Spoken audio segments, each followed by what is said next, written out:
Hello बच्चों, चलिए इस प्रश्न को देखते हैं। जब साबुन का एक बुलबुला आवेशित किया जाता है तब विकल्प ए दिया है यह सिकुड़ता है, विकल्प बी है यह फैलता है, विकल्प सी दिया है इसके आकार में किसी प्रकार का परिवर्तन नहीं होता और विकल्प डी दिया है बच्चों डाटा अपूर्ण है। तो बच्चों हमसे प्रश्न में क्या पूछा गया, हमारे पास बच्चों एक साबुन का बुलबुला है और उस साबुन के बुलबुले को बच्चों हम क्या कर रहे हैं, आवेशित कर रहे हैं। तो बच्चों आवेशित करने पर क्या होगा ये हमसे पूछा गया है और यहाँ पर 4 विकल्प दिए गए हैं। तो इसके लिए बच्चों सर्वप्रथम हम क्या देखते हैं, मुख्य अवधारणा। तो इसे समझने के लिए बच्चों हम क्या करते हैं, यहाँ पर एक साबुन के बुलबुले का निर्माण कर लेते हैं कि माना हमारे पास ये एक जो है ये क्या है बच्चों, साबुन का बुलबुला है। तो ये हमारे पास हो गया बच्चों साबुन का बुलबुला। क्या हुआ बच्चों, साबुन का बुलबुला। अब हम क्या कर रहे हैं बच्चों, यहाँ पर इसको आवेशित कर रहे हैं।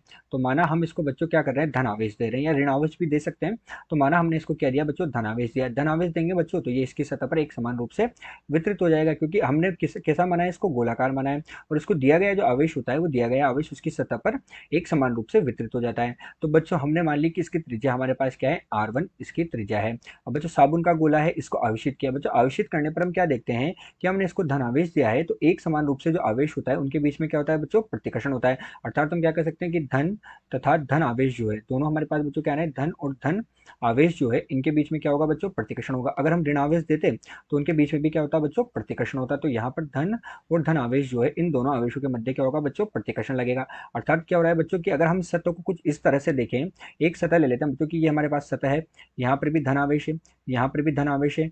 दोनों के बीच में बच्चों क्या हो रहा है, यहाँ पर प्रतिकर्षण बल लग रहा है। प्रतिकर्षण बल लग रहा है अर्थात ये दोनों एक दूसरे से दूर जा रही है। अर्थात ये बच्चों इस तरफ जा रही है और ये इस तरफ जा रही है। तो हो क्या रहा है बच्चों कि दोनों एक दूसरे से दूर जा रही है। इस कारण यहाँ पर क्या होगा बच्चों, जो इसकी सतह है उसमें फैलाव आना उत्पन्न हो जाएगा। सतह में फैलाव आना उत्पन्न हो जाएगा तो सतह का मान हमारे पास क्या होगा बच्चों, बढ़ता चला जाएगा। यही हमारे पास हो रहा है बच्चों। तो यहाँ पर क्या होगा बच्चों की R1 त्रिज्या का था ये हमारे पास। अब अगर क्या होगा बच्चों, इस दोनों धनावेशों के बीच में क्या होगा, प्रतिकर्षण बल लगेगा। तो सभी जितने धनावेश है उन सभी धनावेशों के बीच में यहाँ पर प्रतिकर्षण बल लगने के कारण क्या होगा बच्चों, जब ये संतुलन की अवस्था में आएगी तो संतुलन की अवस्था में आने पर जो ये साबुन का बुलबुला है इसकी सतह फैल जाएगी और हमें किस तरह का दिखाई देगा बच्चों, ये हमें कुछ इस तरह का दिखाई देगा। हम यहाँ पर बना देते हैं बच्चों कि ये साबुन का बुलबुला जो है ये कुछ इस तरह का हमें दिखाई देगा। तो ये बच्चों ये R1 त्रिज्या का था। अब इसकी त्रिज्या कितनी हो गई बच्चों, बढ़कर हमारे पास R2 त्रिज्या इसकी हो गई। क्यों हो गई बच्चों, क्योंकि इस पर आवेशित दिया, आवेश देने पर उनके बीच में क्या लग रहा है बच्चों, प्रतिकर्षण बल लग रहा है। तो ये हमारे पास बच्चों इस प्रश्न की मुख्य अवधारणा है।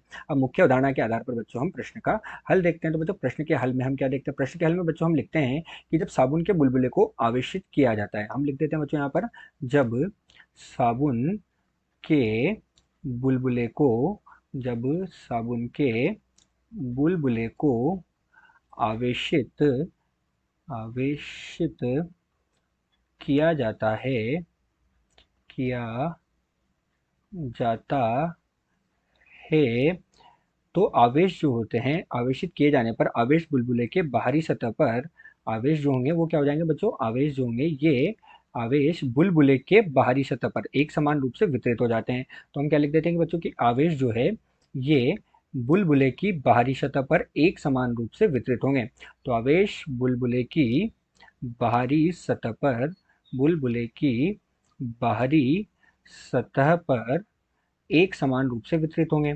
सतह पर एक समान रूप से एक समान रूप से वितरित होते हैं। तो बच्चों क्या हुआ कि आवेश जो हो गए इसकी सतह पर क्या हुए, एक समान रूप से वितरित हो गए। अब आवेश वितरित हुए तो बच्चों क्या हो रहा है, उनके बीच में क्या हो रहा है बच्चों, प्रतिकर्षण बल लग रहा है।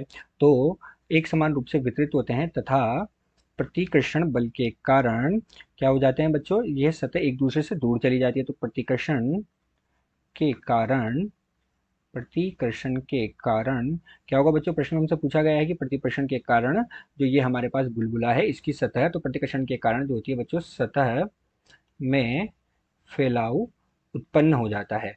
सतह में फैलाव उत्पन्न हो जाता है। तो बच्चों हम क्या कर सकते हैं, दिया गया जो प्रश्न है इस दिए गए प्रश्न में हम कह सकते हैं कि हम क्या करेंगे, जब बुलबुले को आवेशित करेंगे तो प्रतिकर्षण के कारण वो बुलबुला फैल जाएगा। अतः दिया गया जो प्रश्न है इस दिए गए प्रश्न में विकल्प बी, साबुन का बुलबुले को आवेशित करने पर यह फैलता है, सही होगा। आशा करते हैं आपको प्रश्न समझ आया होगा। धन्यवाद।